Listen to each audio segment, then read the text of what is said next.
Hello there. Kyle Katarn here. Welcome to my first live stream on YouTube. Interesting. Looks like... Are we live? Looks like we are. Hello there. Kyle Katarn.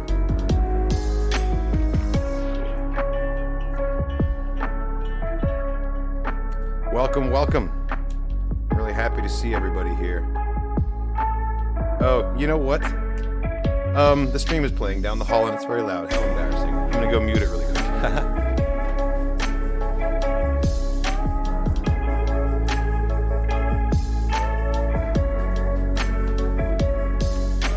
The most prepared YouTuber in all of the land, right here. Yeah, got some real ass music. Actually, probably turn that down a touch now that we're... Oh my goodness, is that the YouTube chat widget actually working? I was so worried. You don't even know, guys. Caldurus, I'm glad that I was able to show up in time for you. 1 a.m. in the morning, you know, it's never too early. Uh-oh, something weird's going on. We're getting one chat message at a time. Murdoch, hello there. Yeah, I have been streaming on Twitch for about a year now, and this is the very first time that I've gone live on YouTube, and I was really hoping it would go without a hitch, and so far it has. It's excellent. Got a lot of awesome things to talk about, a lot of rumors, a lot of whispers in the darkness going on about the Rogue Squadron project getting delayed. Patty Jenkins' movie. It was supposed to be in 23. Now it's in 2024. What's going on there? Personally, I think, and you know what? Actually, I should say this before I just start rambling about random stuff. Really happy that everybody's here, first of all. Do not take the things that I say to be some sort of like, I don't know, a Star Wars guarantee. It's true, I may know a lot about Star Wars, but I'm not in the know. I don't have some secret person in Hollywood telling me things. I'm just, the things that I say are going to range from like educated guesswork to wild, rampant speculation about what's going on. So take the things that I say with a grain of salt, I guess. I just want to put out there ahead of things. Vancouver, hello there. Nice. I feel like there's a Vancouver in every state. There's a Vancouver about 20 miles from me as well. Not California, though. Yes, Old Republic movie rumors. So it seems that there's a new movie being filmed, right? This whole thing started. Let's take a look at some tweets here, because that's where this whole thing started off. A tweet from Big Screen Leaks here. Now that it's delayed. Oh wait, this is not the right tweet. Whoops. There was a tweet from Big Screen Leaks, but it was a different one, saying there's a movie in development, that's not Taika Waititi's, not Kevin Feige's, and it's not what was the third one? Anyway, it's not any of the three that are established that we know are going to be in production, which means it's like a mystery movie. And now we're thinking that it's going to be taking the 2023 spot. Couple that with the fact that all of the Old Republic trailers are being re-released in 4K right now. KOTOR is getting a remake that was announced earlier this year. Not only that, this isn't the first time that we've actually gotten... in 2019, I think it was BuzzFeed put out an article that was talking about an Old Republic movie being in development, like secretly.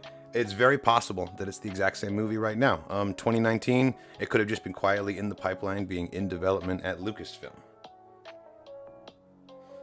Oh, Murdoch, awesome, man. Thank you for the support. I really appreciate that.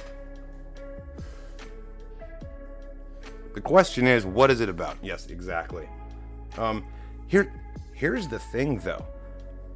The Old Republic, like, BioWare's got the MMO. It's going strong. 7.0 is just about to come out, so there's like new content around the corner, so it's not going anywhere necessarily.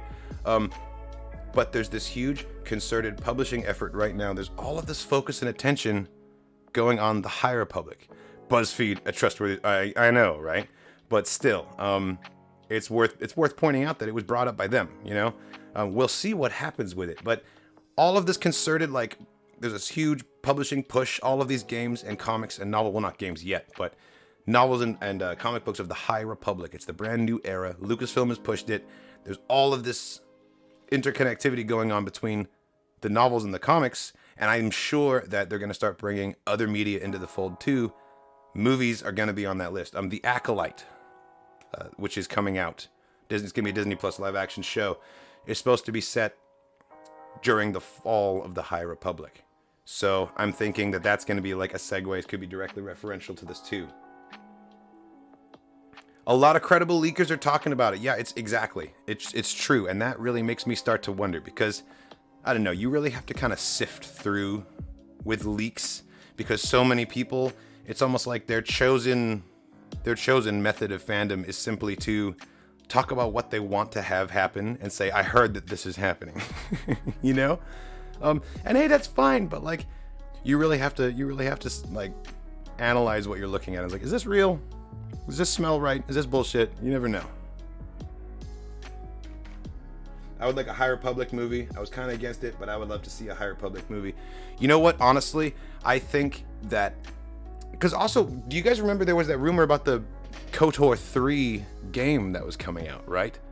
And I'm sure that did not eventually turn out to be the 7.0 expansion for Old Republic because we would have heard about that being different. No, I think that KOTOR 3, if they do in fact do that, is going to be a narrative merging of the Old Republic and the High Republic, you know?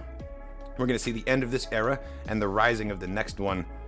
Like, how cool would it be that like we go from like the fall of Darth Malak to like the creation of the Starlight Beacon, and that's where they leave it. Something like that, you know? The High Republic has got some great content in it, honestly. I really think that it does.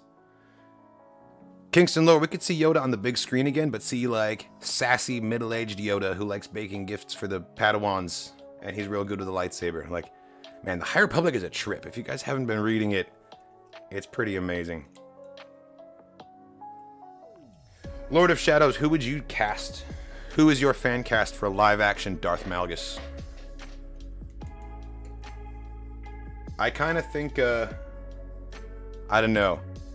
Is there an actor out there with Ralph Fiennes' face but Tom Hardy's body? Because that's who should be Malgus, if that person exists.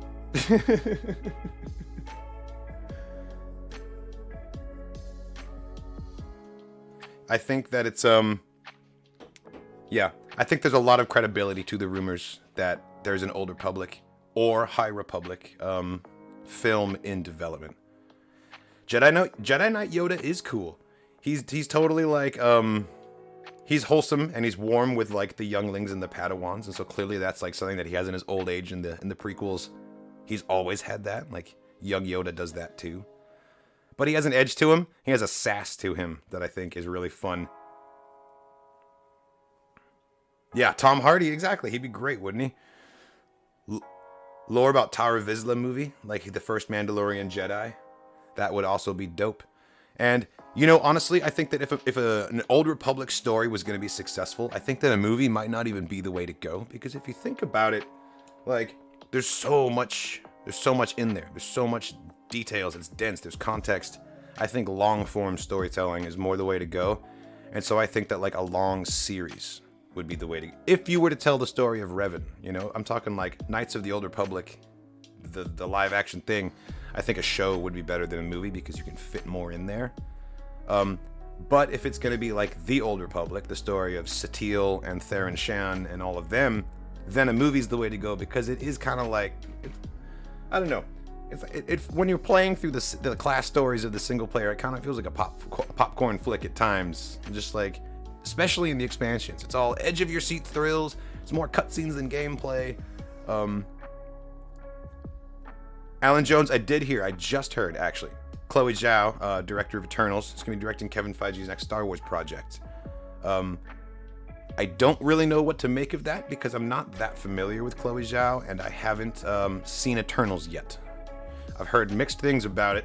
I don't like to comment on movies until I've seen them myself, but I know that the opinions out there are mixed. So whether or not a movie's good isn't necessarily just a reflection on a director, though. We got to keep that in mind as well. If they are going to explore the Old Republic, then I really want to see the Sith Emperor as the main villain. Vitiate is a cool character. I want to see all of them on the live screen. Like, Barriss, Darth Wyde himself would be amazing. Lord Zash, Satele, and Kira. Man, I should make a video just fan casting all of these Old Republic characters and who should play them. That'd be great. I've heard that Eternals is very different. I've heard that Eternals is like a very different kind of MCU film, which all of the most recent releases kind of have felt that way. I feel like they've started diving into like genre films beyond superhero. Like, you know, Black Widow was such like an espionage kind of movie. Like WandaVision was such an exploration of classic TV tropes. Like Marvel's really kind of exploring the space a little bit. They're like a band that got really popular, and then like their first 4 albums all sound the same, and then they became superstars, and now they're like putting out really weird avant-garde stuff. That's the analogy that I'd use. A Darth Bane series. Oh, Murdoch, that's a great idea, man. Darth Bane would be sick, especially if they got Hamill to come back and do the voice, the way he was Bane in the Clone Wars, in the vision that Yoda gets.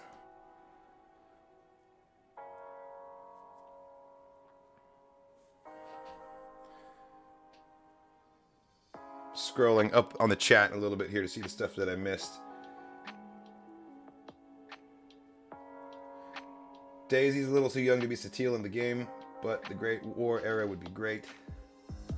Oh yeah, Battlemaster Janata Teros definitely's got to be in there. Like, that'd be canon.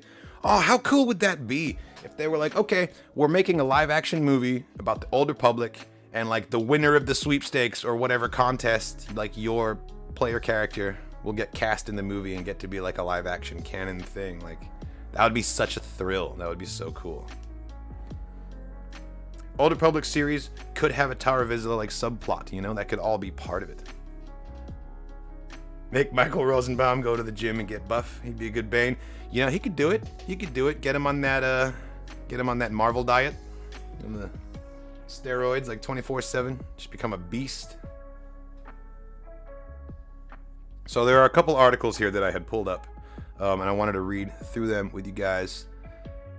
So this one's from Cinelinx, from Jordan Mason, and this one I think is pretty interesting. Posing the question of what time period will the next Star Wars film take place? And this is kind of what we were talking about too, like High Republic versus Old Republic. And I think that they both have a lot to offer. Here's the thing though. Here's the thing. The High Republic is decidedly canon. The Old Republic exists in this weird quasi-canon state. It's been that way for a while. It's kind of murky. So what ends up happening there, I don't know. If you're going to go that way, I think that it leans towards High Republic being what they pick up because that's part of their IP. It's part of what they've created. Old Republic is a holdover from the Lucas era of Star Wars. It's older than Disney, you know? It was already there. And we know that Disney likes to keep their hands on things that they have created. So, we'll see. With Rogue Squadron being delayed and rumors abounding, let's talk about what we've heard regarding the next Star Wars film. Okay, cool. We got a bullet list of information. Rogue Squadron delay isn't a sudden thing. I've heard the film has been having some issues with the script they want to tighten up. I wouldn't panic, as it seems like something they still want to do and get right. That is comforting to hear. And you know, it also makes sense to me that Rogue Squadron delay would be coming, especially since I'm sure it was supposed to be set up contextually by Rangers of the New Republic, which isn't happening anymore. That show was basically DOA. And so without that, they really needed to sit down and completely rework the script from the ground up, because it's just not going to work otherwise. The Rogue Squadron movie, I think, was supposed to be some sort of a culminating event or a kickoff event for the entire series. If the series has to be different now because their main character got fired, well then Rogue Squadron got to change as well. And honestly, I'm fine with them taking longer to make the script work better. You know, if it leads to a superior product, then I'm willing to wait a little longer. But if you guys remember my live stream from the Disney Plus investors when they announced Rogue Squadron, I lost my shit. That was one of the most... That was probably the title of the day that I was the most hyped about. So I hope it does eventually still come back out. And 2024 is not... like one more year to wait. That's not like this project is dead. That's more like they're working on it, to me. Number 2. Or actually, let me see what you guys are saying here. Yeah, Kingston Lore, we have no idea what Tychus Film is going to be. All we've got is that Flintstones-ass title We don't know. We got nothing. It's gonna be called What We Do in the Death Stars. Lucasfilm has been developing a number of movie projects over the years. They haven't been sitting idle, and some projects they've put work into specifically for instances like this, where they can swap projects around without having to totally scrap release dates. Interesting. So they have like entire movie projects that are like placeholders, seat warmers, just in case something happens. Interesting. I wonder what it would be like to be a director of one of those and have it be like your passion project, and then they just kind of shelve it until something goes wrong with a more important movie so they can stick it in that spot. Hey, whatever, man. It's a job, you know? As much as I'd like to see a 2-hour Old Republic cinematic style film, I'd honestly like to see some more pared down and personal like the OT. Absolutely. I can agree with that. And you know, I think that there's room for both. I think that you can take that massive cinematic story that is the Old Republic and then sort of like shrink it down, and instead of having it all about like Satele's on the run, she got to rebuild the Jedi Order and fight Malgus. The first episode is about T7 having a shitty motivator and having to go to the droid shop and get it fixed. Like nothing but world building, and then like we slowly get into the story. Because if you tell a story of that scale, but you do it with that street level Star Wars kind of touch, the way they did with the first season of Mandalorian, just imagine how epic that would be. I do agree with you, though. I want more little slice of life moments that aren't necessarily like fate of entire worlds hang in the balance. Like, not every episode of a thing has to be that way. Yeah, that's a very good point. The third we've got here is that contracts have been signed and space allotted for cameras to roll on a film in Pinewood early next year. So this is kind of what they're talking about. They're saying, we've paid for the cameras, we've paid for the sets, we're gonna make a goddamn movie. It's like the priest at the end of Spaceballs being like, I don't care who's getting married, but I'm marrying somebody today, god damn it. And coupling that with what we said earlier about BuzzFeed, super reputable BuzzFeed, talking in 2019 about an Old Republic movie being in development, it sounds like that fits right in here with bullet point number 2, that, you know, they have movies that are just quietly in development for just in case somebody gets fired and they've got to restructure a whole movie based on a series that's not happening anymore, and then suddenly it's Old Republic's time to shine, baby. Do you think Disney Lucasfilm will do a What If series for Star Wars? I really hope so. The Marvel What If was hugely successful, and Star Wars Visions, which I call like a spiritual what if, you know? Like, what if lightsabers change color when you hold them because the kyber crystals have been tempered with the Force, which is so fucking cool, by the way. I can't think of a single reason why it wouldn't be a huge success. And I'm sure I'm not the only one that's thought that. I'm sure someone in Lucasfilm is like, we should do what ifs too. Like, that conversation is being had, and if for whatever reason they chose not to, I'm assuming they had a good reason, but I wouldn't be surprised if we got that on the sooner side, you know? Thing is, when it's an animated thing like that, they can really keep it under wraps and take as long as they want. Like, I know that the Marvel What If actually was like years in the making. They developed it for years. Alright, so Jordan Mason had a source reach out to him saying that the replacement movie would be taking place 250 years before The Phantom Menace. Yeah, that is solidly High Republic, not so much KOTOR. KOTOR is in the thousands.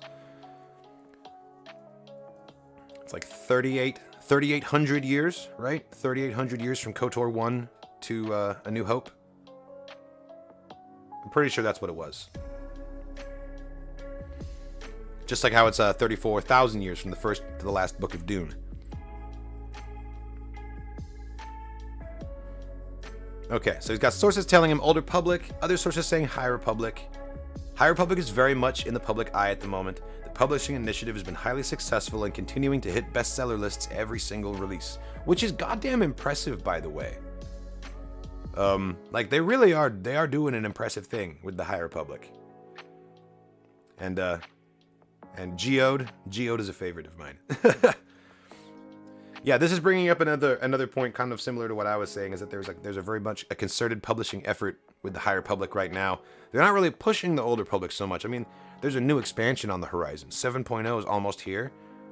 And we're hearing not that much about it. Like, everything that I'm hearing about it, I'm hearing from people on Twitter, and not from articles, not from publications, not from releases about the game. which makes me wonder, would they be promoting it a little harder if they knew that there was in fact a tie-in movie on the way, you know? All this is a long way of saying, I'm not sure. It could be a matter of getting wires crossed, with one thing being a TV series and the other being a movie. Either way, I'm reasonably sure the next Star Wars film is going to take fans to a brand new era. It is worth noting that it's possible that, like, some of this footage of a High Republic, something that could be interpreted as a High Republic movie, is in fact scenes from The Acolyte being filmed. Because The Acolyte is a High Republic thing. But I'm pretty sure there's no filming has taken place on The Acolyte yet, so that can't be possible. Like I said in the beginning, wild speculation, guys. I want to see the Old Republic being explored mostly because of the Sith Order. Absolutely. The Old Republic is unique in the Star Wars timeline in that there's like all of these Sith. There's thousands of red blades across the galaxy. They have an entire hierarchy, an entire species. This is before the pureblood Sith race had died out. I really want to see a live-action pureblood Sith, honestly. I think that would be awesome. Also, you know, any opportunity to see Korriban, I think, is great. Ancient homeworld of the Sith. I recently arrived in the expansions myself. I'm like in chapter 9 of Knights of the Fallen Empire right now, and it starts off with the cinematic of Arkan and Thexan just